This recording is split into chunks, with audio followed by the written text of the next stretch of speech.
Hey everyone, my name is Sean Arnold and welcome to Yu-Gi-Oh! Legacy of the Duelist Online Ranked episode 105. Today I'm going to be looking at the Igknight Archetype and I'm going to be looking at different variants for this archetype over the next couple of days. I have at least 5 different decks to try and show you, and it's an archetype which I recently fell in love with. Recently I watched a video by another Yu-Gi tuber by the name of Team Samurai X1 I believe. And on their channel they uploaded a video or deck profile by a duelist named Henko Chow, and he recently topped the regionals with his Igknight Zeal lock deck, and when I saw it I thought, wow, that's pretty cool. I wanted to try out the Igknight archetype myself. Now unfortunately not all the cards that Mr. Chow was using are available in Legacy of the Duelist, but what I have discovered by playing this archetype is that they have tons of different variants that you can kind of run with them because of their design. They are monsters who are all levels 2, not level 2, a pendulum scale of 2 or 7, but you have monsters that range from level 3, 4, 5, and 6. Because of this, and because of their variants and levels, you can go into a variety of different XE monsters, pendulum monsters, not pendulum monsters, fusion monsters, synchro monsters, and you can make a whole assortment of different plays. And that's kind of what I'm aiming to show you over the next couple of days.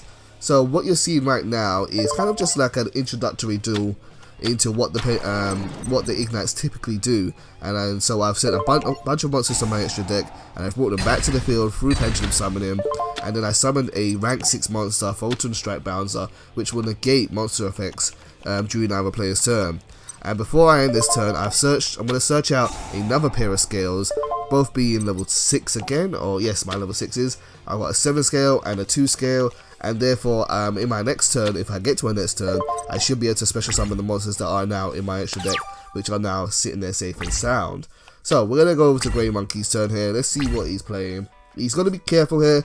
If he's read my card carefully, you should know that I should be able to negate any monster effects, but we'll see what he does here. He summons that Despot 003 and he activates its effect.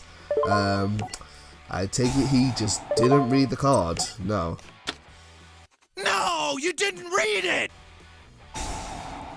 So yeah, I'm going to negate his effect. He's going to try and chain with Despot 003's quick effect, which tries to increase his attack there, but Photon Strike Bouncer has hit his main effect, which was going to allow him to special summon a Despot monster from his deck, except 003.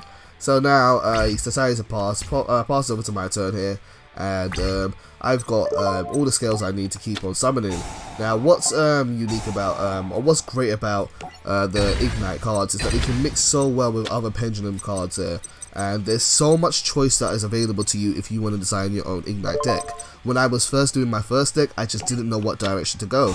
I could go for mixing it with a hybrid with other archetypes. There are good spell cards, there are good trap cards that support it, and the one which I'm doing today I will show you a little bit later on, but I've used a card such as Archfiend Eccentric, who works nicely with this deck to destroy my opponent's back row, and now I'm going to I think I can go for game. So where I would normally save a scale or a pair of scales in my hand, I'm actually going to be a bit more aggressive. I'm going to destroy my 6 scales, and then I'm going to go search out another scale to go with the card that's in my hand. So I'm going to search at the other level 6 card, or other level 6 Igknight. I don't think I have any more actually. I think I've used them all for the XE summon already. So I'm going to search out a 5 scale, but no, the scale, I'm going to get mixed up between levels and scales. It's a level 5 monster, but it's a 2 scale.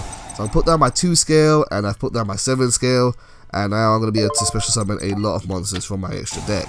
So there goes Veteran, and now we should go for a pendulum summon, and we're going to bring back tons of monsters, and all of them are normal monsters there with very different levels of attack, but hopefully this should be enough to win this game here.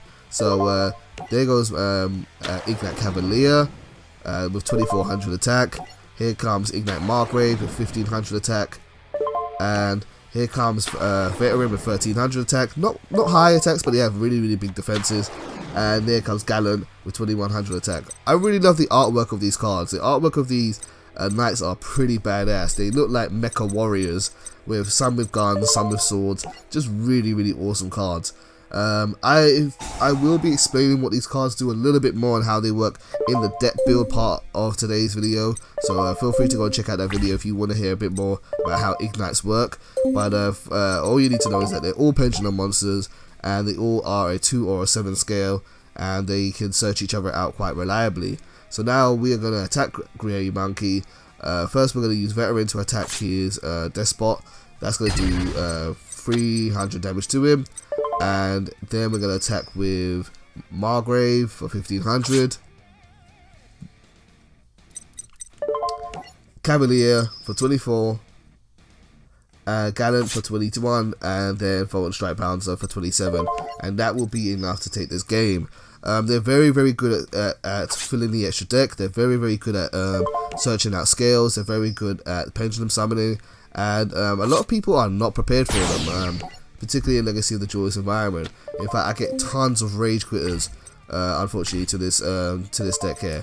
So now we're using the deck again, but I'm trying to show off one of the key cards of the deck, and that is Tyrant Throws. This variant is all about actually a stun variant. What I'm actually trying to do with this variant of Igknights is I'm trying to play Tyrant Throws, which stops my opponent from, or stops both players from normal summoning or special summoning effect monsters. Now thankfully all the Igknight monsters are actually normal monsters. So we're a few turns into this duel here against Wu T guys, and he is playing Galaxy Eyes, and he's got Galaxy Eyes Cloud Dragon on the field. Now you can flip summon your monsters still, but it's a good way to stun them and slow them down. So for example, he would not be able to use Galaxy Eyes Cloud Dragon's effect to special summon a Galaxy Eyes monster from his hand or graveyard. It's just not going to happen while Tyrant Throws is on the field. Tyrant Throws requires 2 normal monsters to be tributed in order to, or 2 monsters on my side of the field to be tributed in order to use this effect. But thankfully, pendulum monsters, when they're tributed from the field, they go into the extra deck, and all I have to do is go and get them back from my extra deck by using a pendulum summon, and I don't have to worry about anything. I play MST to get rid of my opponent's my first face down card, and he decided to use Dark Bribe against it, which is fine by me, because Dark Bribe lets me draw another card, and now we managed to pull into Rescue Hamster.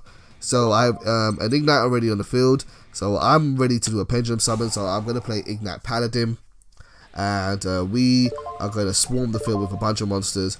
We're going to bring back a Paladin, a Margrave, and a Veteran. It looks like one of a variety of different levels there, and we can double check that as soon as they come out. So here comes Paladin. Paladin has 1400 and 1900 defense.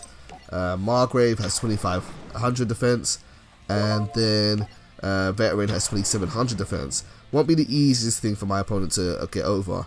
Now in this build is really good at stunning my opponent and shutting down basically anything that's an effect monster. But what I like about it also is it also stops plays from the extra deck too. So a lot of people aren't ready for it, and unless they have the right card to get rid of this back row card, then it might take them a while. It will take them so long to get their necessary pieces to make a comeback that by then I should have been able to kill them. Fortunately, Wu Tigas is hiding behind his Swords of Revealing Light, a card which I despise so much. It isn't a good card, people, stop putting it in your decks. But it always works against me. That's the thing about swords. It's a bad card, but it always works against me, and it just frustrates me to no end. So yeah, we've searched out a scale there, and now we are going to wait for Wu Tigas to make his turn. Let's see what he can do. He sets down another face down card, and he's not going to be able to get around my monsters quite easily. Even if he destroys them, say with a Raigeki or say a Dark Hole, they will just go back to the extra deck there, and they will just fill up the extra deck a bit more. So during my turn now, I'm just going to stall out because I'm waiting for swords to go before I can make any good plays. And we go into Wooty has his another turn. Can he do anything? Has he drawn into his MST or any back row removal? We'll have a look and see. He sets down another card face down. And nope, passes over to me. And then we go into my turn here. So now that we are free from the plight of Swords of Revealing Light, we can now try and make some kind of offensive move here. And so what we're going to do is we're going to turn some of our monsters to attack position. First Paladin, we're with his 1400 attack, and then Margrave with his 1500 attack, and we'll leave Veteran in defense because just in case my opponent tries to wipe out my monsters, say like a Mirror Force or something, then we've got something big for him to try and deal with, which he probably is not going to be able to get over through his monsters naturally without trying to destroy Tyrant throws first. And so yeah, Margrave attacks directly, does a little bit of damage, poking him. I was hoping to maybe bait out some of his back row, see if he had like a Mirror Force or something like that along the lines of that, but no, it didn't seem that way, and I'm not going to spend any more resources, so I'm going to end my turn and pass over to Wooty Gas. So Wooty is now going into turn 10, and let's see if he's able to do anything just yet. He plays Photon Sanctuary. He special summons 2 Photon tokens. Photon tokens still are kind of considered to be normal monsters, or they're considered to be tokens really, so they're not effect monsters, so Tyrant throws won't stop them. He summons 2 of them, and then he plays Dimension Slice. This is a card. When a monster is special summoned to your side of the field, except during the damage step, target one face-up monster your opponent controls and banish it. If the summon is an XE summon, you can activate this card. I can't read the rest of the card from there, but that seems like a cool card to use. A little bit slow, but it seems like a decent card. So we managed to get rid of that card that he was holding on to for so long.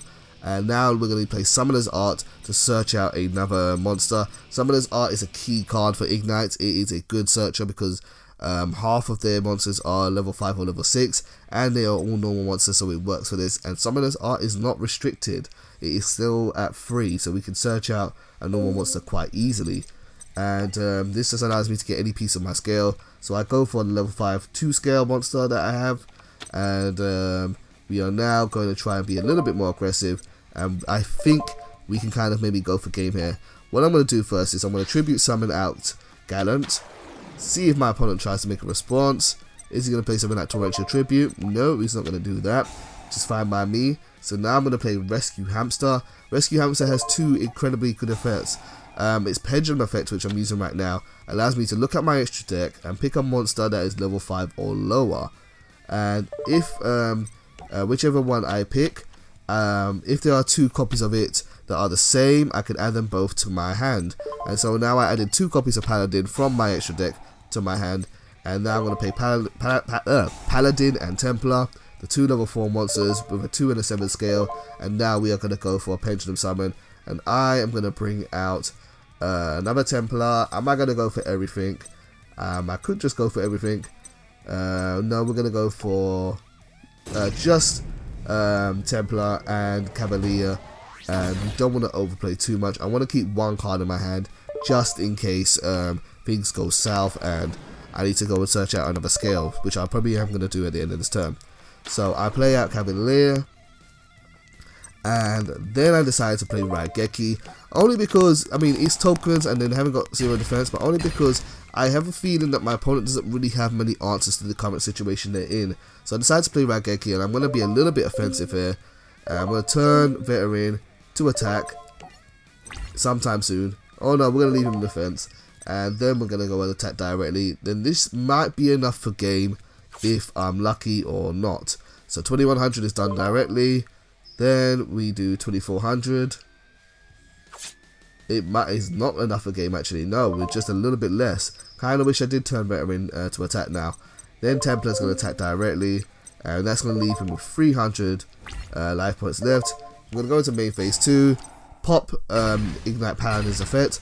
I'm going to destroy both scales. They're going to go to the extra deck, and I'm going to search out another Templar to pair with the Paladin that's in my hand, and then I can special summon again the next turn. So we'll end our turn there, and that will do. Over to Wooty Gas. This could be his final turn here. Does he have an answer? Does he have a way out from Tyrant Throws' lock? It is a really painful lock. It shuts down a lot of decks, especially if you get it early on in the duel, which I was able to do. I think I got it on turn 2 in this game. And here we go into the last turn here, and we are going to attack my opponent directly, and we're going to wrap this game up. So hopefully that's giving you an idea of what Tyrant Igknights look like. Feel free to go check out the deck build if you're interested, and thank you for watching this video, guys.